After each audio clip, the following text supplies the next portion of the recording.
I'll read the second half of the third chapter, Gone Away Lake, by Elizabeth Enright. Excuse me. Now you remember that Julian and Portia had met the old lady who lived in one of the run-down houses at the edge of the swamp. And I know that you wouldn't do this, but Julian and Portia accept the lady's invitation to come into their house. And I have to caution you that you should never do that without permission from your parents. I think you know that, but I need to mention it. The old lady opened a door at the left of the hall and ushered them in. Their first impression was one of density. A large herd of furniture grazed on a red carpet. Isn't that a great sentence? A large herd of furniture grazed on a red carpet. Each wall was covered with a different kind of wallpaper, one patterned with roses, one with ferns, one with stripes, and the fourth, Julian thought, with things that looked like bunches of broccoli. On the wallpaper, many large pictures stared out of their frames. Everything was covered with cloth. All the tables had covers on them, of course, and the chairs and couches each had a collar and a set of cups.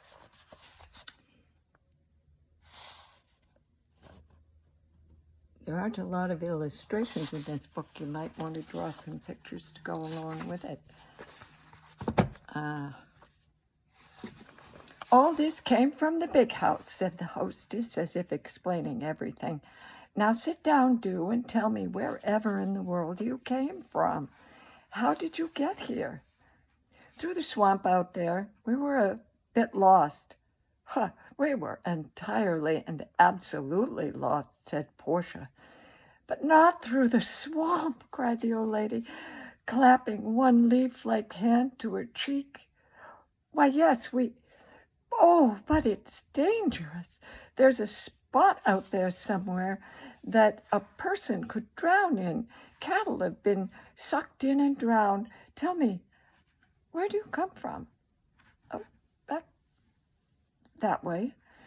Julian gestured vaguely. Back through the woods and over that long hill. We live about halfway between Attica and Pork Ferry. Well, my brother can show you a safer way to go home when the time comes. May I ask your names? I'm Julian Jarman, and she's Portia Blake. We're cousins, said Portia. Now, isn't that nice? My name is Cheever, said their hostess. Minnehaha Cheever. Mrs. Lionel Alexis Cheever. How do you do, said Julian. How do you do, echoed Portia, glittering tooth braces politely.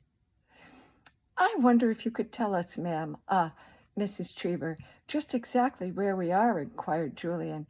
I mean, we're still lost. Well, this place used to be called Terrigo Lake, when it was a lake. That was a long time ago, though. Nowadays, folks call it Gone Away Lake. See what I say, Portia? It was a lake once, exclaimed Julian proudly, as if she had argued the point. Oh, a beautiful lake, said Mrs. Cheever, small but clear, and blue as can be, boats on it. We had one, Papa did, skimming and dipping along. The Trixie, too. I was too young to know the Trixie one. And tennis courts and the club, 12 families in all. Or was it 13? No, 12. Every summer we all came and stayed from June the 1st to September the 15th. She fell silent for a moment. Well, it's hard to believe how alive it all was. Oh, the parties we had, the picnics on Cranny Crow. Cranny Crow? Said Julian. Oh, that was an island. Well, it still is, right in the middle of Terrigo. So on the island, there was a little old house that nobody lived in. We thought it had a witchful look, and that's why we named it the place Cranny Crow. Is the house still there? Asked Portia. Oh, I shouldn't wonder, but I don't know for sure. The island's so smothered in evergreens that you can't see anything, even in winter, and we never go there because of the gulper. The gulper? Both children said at once. Oh, that's what my brother calls the treacherous spot I was warning you about. It lies somewhere toward the middle of the swamp. Well, anyway, from the shore. Thank fortune, or what used to be the shore, and we're never certain exactly where it will be. Whatever happened to the lake, though? Said Julian. We think it was when they built the dam at Corinth in 1903. Terrigo just began to dwindle away and away until in 1906 it was all gone. Nothing was left but mud, mud, mud. Oh, how I cried when I heard it. Well, can you imagine what happened after that? The houses were worthless. Most of the families had moved away anyhow when they saw what was happening. And the rest moved afterward. Tramps came through from time to time, and hunters in the fall. They plundered and broke things and wrote on the walls, but they never got into the big house. No, they did not. Not into Villa Caprice either. Villa Caprice, said Portia. Oh, yes. Mrs. Cheever laughed a little and shook her head. That's what Mrs. Brace Gideon called her place. Mrs. Brace Gideon's house didn't put you in mind of a Caprice at all. No, it did not. It was a big, stout building with cobblestone pillars. And Mrs. Brace Gideon was a big, stout woman with, you might say, a cobblestone character. She had a deep voice and a deep red face.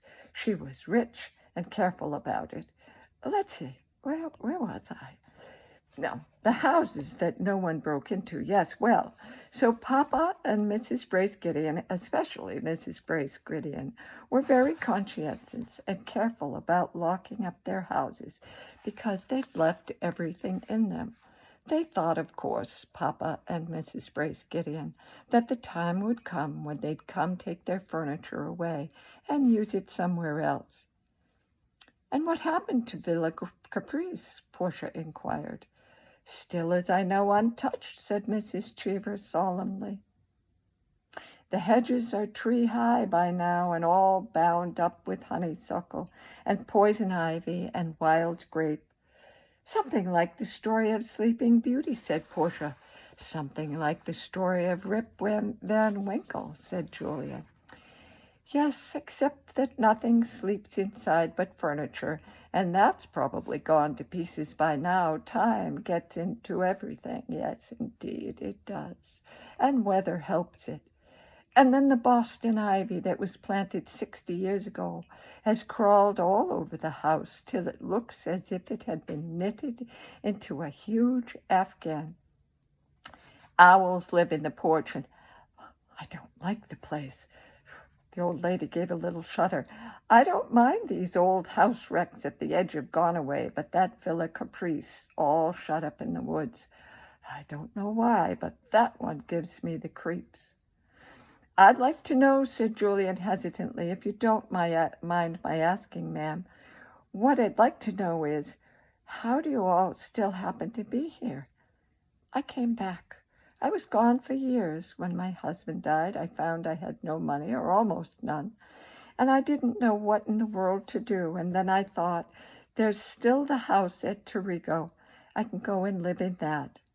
My brother Pindar decided he'd had enough of the world, too. So one summer morning long ago, we fought our way through the weeds and mosquitoes to the big house. And you know, Papa had closed it up so well that even with a key, it took us days to get inside. But we can't live here, my brother said. Too many leaks. And so, since we each value privacy, privacy, I chose a house at this end of the settlement, and he chose one at the other. We fixed them up with furniture from the big house. I've never need to go see the town or buy another dress. Why, there were chests and cupboards full of Mama's old summer dresses and coats, and my sisters had left all theirs behind. I never grew stout, thank fortune, and there are still dresses that I've never worn. But what about provisions, food, and shoelaces and things? Shoelaces, for goodness sake, said Portia. Well, my brother still has the machine. The machine? Inquired Julian, in a polite, puzzled tone. Automobile. Motor car. Car. I guess nowadays you call them all cars. Once a month, my brother Pindar drives to Pork Ferry to get the things we need and to have his hair cut. Oh, I never go. No, indeed, I do not, and I never will. Oh, my children, I haven't afforded you a thing to eat or drink. Come into the kitchen and have a drop of cherry mead. But first let me summon my brother. Following her, and of course Julian, from the sitting room, Portia thought that she had never heard anyone use the word summon before. And that's the end of chapter 3. Thank you.